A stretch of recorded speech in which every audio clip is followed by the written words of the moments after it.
photograph variety. Here at Top 5s, we've had many videos dedicated to exposing and bringing light to these dark and creepy photographs. Some of the most compelling proof of ghosts' existence comes from these still images, and whether they're months or centuries old, they seem to be able to draw us in examining them in great detail for any signs of clues.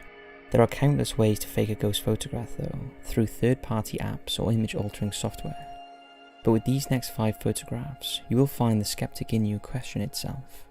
So without further ado, here are 5 terrifying ghost photographs that will leave you speechless. Hit those lights, sit back, and enjoy. This first image was taken at the historic house of the 7 Gables mansion in Salem, Massachusetts, a house built in 1668 and once the home of author Nathaniel Hawthorne's cousin, Susanna Ingersoll. Hawthorne's visits to the house gave him the inspiration for his famous novel, The House of the 7 Gables.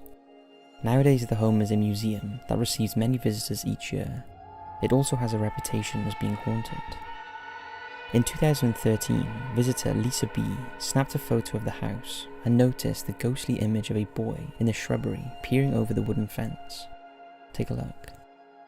What's even more remarkable about this image is that after doing some research on the house and Hawthorne's connection to it, she discovered one of his lesser-known books, 20 Days with Julian and Little Bunny by Papa, a story about a time when Hawthorne was left to look after his 5-year-old son Julian for 3 weeks whilst his wife was away. She realised the portrait of little Julian on the front of the book bears a striking resemblance to the boy peering over the fence in her photo. What do you think? Coincidence, stray child, hoax, or the chair ghost? It would stand to reason that if there are any areas that have a higher chance of capturing a ghost in a photo, it would be in places where people have frequently died, such as the Golden Gate Bridge or Okigahara Forest. However, one strong place you may not think about is where countless people have been forced to go to meet their end by execution in the electric chair. This is the case for this next photograph, taken by Fred Lucha. Fred was an engineer from Tennessee who was hired by the state to examine and repair the chair, and to make it more effective and humane for the criminals who face it. Fred had the chair moved to the basement of his house so he could work on it, and he took a few photographs for reference, and this is one of the images he captured. Take a look. You can make out a face in the middle of the straps on the back of the chair, as well as a hand on the right armrest.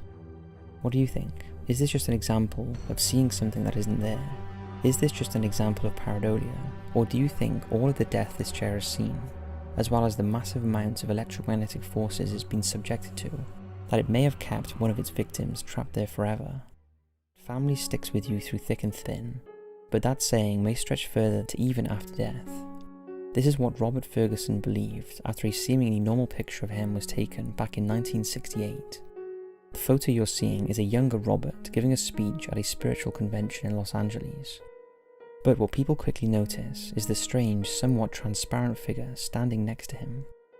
At first, people figured it was a defective camera, and for a laugh, they decided to show Robert the photo, and to their amazement, he declared the figure next to him, although blurry, was his brother Walter. The resemblance to him was uncanny, and what was an even bigger shock was that Walter had died over 20 years earlier in 1944. Many skeptics were quick to call this out in later decades as simple double exposure or a possible smudge on the lens.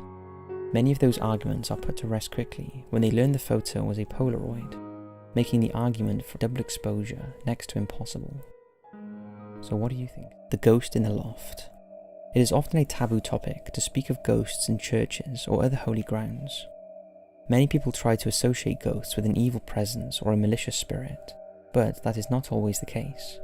In fact, most ghosts captured on film seem to either be at peace or be looking out for a loved one. This can be said for the following photo, taken in 1982 by Chris Brackley in London's St. Botolph's Church. The figure of a woman can be seen in the upper right corner of the loft and appears to be overlooking the church. Many have speculated that this is the ghost of a former member of the church who has decided to pay a visit to a place that gave her peace in life. Perhaps that transfers to a peace in death as well.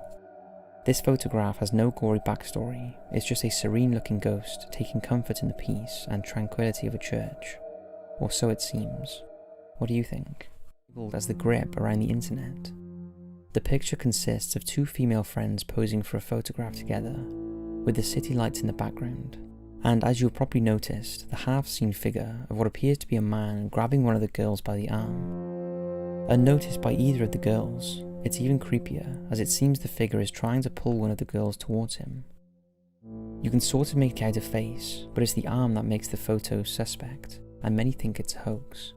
However, it has been analysed over the years, and nothing in this picture was supposedly tampered with or altered with in any way. That's not to say it's not a double exposure, but if it's not a ghost, it certainly looks like something sinister is going on. What's your thoughts? So there you have it, 5 scary ghost photographs that will threaten the skeptic in you. I know that many people are quick to assume all ghost photographs are fake, just for a quick scare, or the hopes of going viral, and that is certainly true for the most part.